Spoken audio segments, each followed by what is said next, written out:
All right, guys, we're gonna had a little discussion about, what we call bypassing your amp meter. So, on older 70s vehicles, this is what you call an amp meter, and what it's reading is current and what you're doing, the alternator is doing to your battery. So C is charge, D is discharge.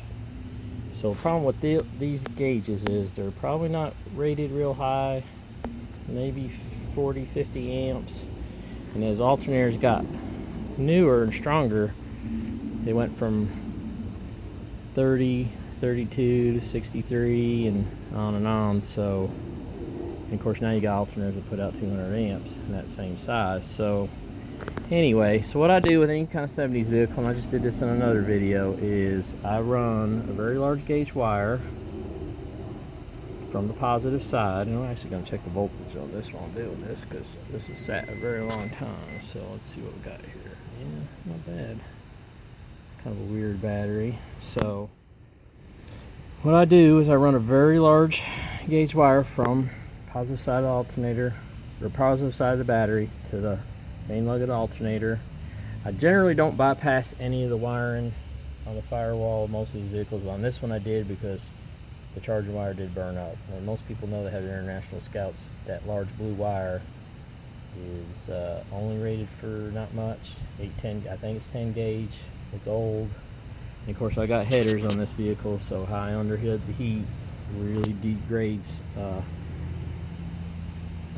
wire amp capacity. That's important on the chart. So we're going to run around the other side, which I'm kind of hemmed in by bushes and weeds, and just looked at over on the alternator side. So on the alternator side, you can see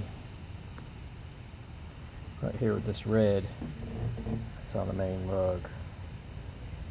Yeah, and this is actually a high temp wire. I actually made this wire. It's a silver strand, fine strand wire. I believe it's 4 gauge. I'm gonna tell you it's high temp silicone, and then it's jacketed black on the outside, so that kind of helped a little bit. You generally don't find those wires. These other wires I made too, they're tin plated TPC, tin plated copper. I forgot the gauge on them actually, but obviously they're big. But that's also a high temp silicone covering on there. So, and tin plated copper doesn't corrode like regular copper does, especially if a vehicle sits like this, which you can tell corrosion is a major thing. So yeah, so what I've done is basically bypassed the alternator, but I've also bypassed the wiring. So I don't have anything going through my amp gauge. I think I needed to splice it so the headlight switch possibly worked. I can't really remember. It's been so long. So, but yeah, there it is in a nutshell. It's easy.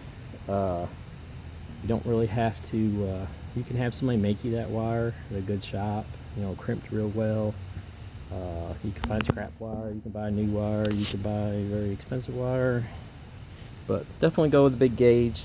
I size it to my alternator. There's some discussion about fusing on this. That's a good question. I've never bothered with fusing or in fusible links. I don't think they go very high amp rating anyway. So I just kind of went with the big wire and keep it all under the hood, obviously. But yeah.